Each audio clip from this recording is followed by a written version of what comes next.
ओम नमः शिवाय। प्रिय दर्शकों, मैं संध्या कक्कड़ वेलकम करती हूँ आप सभी का अपने यूट्यूब चैनल में। आज हम बात करने वाले हैं कि मंगल की आपकी लाइफ में कितनी इंपॉर्टेंस है। मंगल अगर खराब होता है तो आपको जीवन में कौन कौन सी परेशानियां देखनी पड़ सकती हैं, कौन कौन सी बीमारियां हो सकती हैं, इसके बारे में बात करेंगे। साथ में बात करेंगे कि वो कौन से ऐसे कार्य हैं जिनको करने से आप अपना मंगल स्वयं ही खराब कर लेते हैं। एंड में हम बात करेंगे कि वो कौन से उपाय करें जिससे आपका जो मंगल है आपके फेवर में रह सके, आपको शुभ प्रभाव उसके मिल सके। तो वीडियो के एंड तक बने रहिएगा। लाल किताब में मंगल को क्रूर ग्रह की पद्धति में रखा गया है। कई लोगों का कहना है कि मंगल पापी ग्रह है, लेकिन ये कहना बहुत ही गलत होता है, क्योंकि मंगल क्रूर जरूर है, उसमें सेपरेटिव टेंडेंसी भी बहुत है, लेकिन वो क्रूर ग्रह है, ना कि पापी ग्रह। तो ये कहना बहुत ही गलत होता है। इस बात को हमेशा ध्यान में रखें, क्योंकि वो देवताओं की कैटेगरी में आते हैं।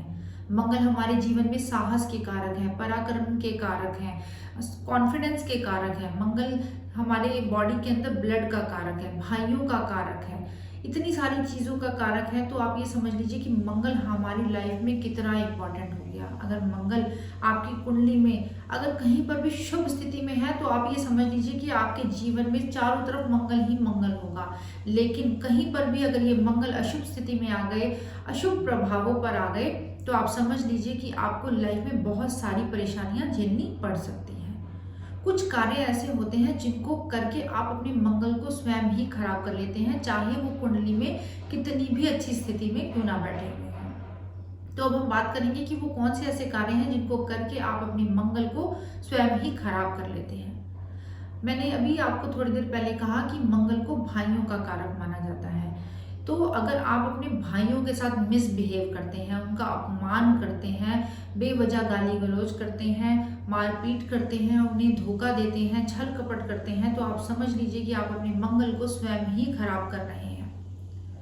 बुध यानी कि वाणी, मंगल बद का सबसे बड़ा कारण है, क्योंकि वाणी के ऊपर ही सारी चीजें डिपेंड करती हैं। आपकी वाणी ही डिसाइड करती है कि वो आपके रिश्ते को कितनी गहराई तक लेकर जाती है, कितना शुभ और अशुभ आपके ऊपर फल मिलता है उसका।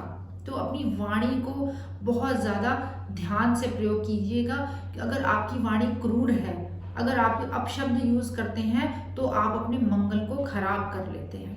अगर बेवजह छोटी छोटी बातों पर आप लड़ाई झगड़ा करते हैं, आर्गुमेंट करते हैं, अगर आप में बहुत ज़्यादा अहंकार है, बहुत ज़्यादा घमंडी आप हैं, तो भी आप समझ लीजिए कि आपका मंगल खराब हो रहा है। अगर आप कभी भी हनुमान जी की अनादर करते हैं या फिर श्री राम जी का अनादर करते हैं, तो भी आप अपना मंगल खराब कर लेते हैं। अगर आप नीम के पेड़ को काटते हैं, इससे भी आप अपने मंगल को खराब कर लेते हैं। तो ये तो थी कुछ बातें कि जिससे आप अपने मंगल को स्वयं ही खराब कर लेते हैं। अब बात करते हैं कि मंगल कौन कौन सी बीमारियां दे सकता है। आपको हाई ब्लड प्रेशर रह सकता है, गठिया के रोग हो सकते हैं, चोटें लग सकती हैं बार बार, या फिर आपका जो जख्म है वो जल्दी भरेगा नहीं, बेवजह बार बार छोटे छोटे जख्म होते रहते हैं, एक्सीडेंट होने के बहुत ज़्यादा चांस बनते हैं, सिर पर चोट लगने के बहुत ज़्यादा चांस बनते हैं, बार बार पिंपल्स ऐसे लोगों को बहुत ज़्यादा होते हैं, छोटे छोटे फोड़े फिंसी कहीं ना कहीं शरीर पर हो ही जाते हैं। इसके साथ ही आपके जो जॉइंट्स हैं उनमें पेन रहता है, उनमें प्रॉब्लम रहती है, गठिया के रोग हो सकते हैं, साथ ही में आपकी एक आंख में प्रॉब्लम हो सकती है, आंखों में भी प्रॉब्लम आ सकती है। आदमियों की जो शारीरिक ताकत होती है वो भी मंगल से ही देखी जाती है। अगर कहीं पर भी मंगल आपकी कुंडली में अशुभ स्थिति में होता है तो इनसे रिलेटेड आपको प्रॉब्लम फेस करनी पड़ सकती है। अब हम बात करेंगे कि वो कौन से उपाय करें जिससे मंगल है आपके फेवर में आ सके। अब ये जो मैं आपसे उपाय शेयर करूंगी वो जनरल उपाय हैं जिन्हें हर कोई कर सकता है। आपको इसके लिए अपनी कुंडली देखने की कोई जरूरत नहीं है कि मंगल कहाँ पे बैठा हुआ है, किस स्थिति में बैठा हुआ है। ये उपाय सभी कर सकते हैं। जिन लोगों का मंगल शुभ स्थिति में भी होगा तो वो और अच्छा हो जाएगा, और कहीं पर भी अशुभ स्थिति में आ रहा होगा तो वो शुभ हो जाएगा। आपने करना क्या है, आपने हनुमान चालीसा का रोज पाठ करना शुरू कर देना है। कम से कम एक बार करें, और जितनी ज़्यादा बार कर सकते हैं वो आपकी श्रद्धा के ऊपर डिपेंड है।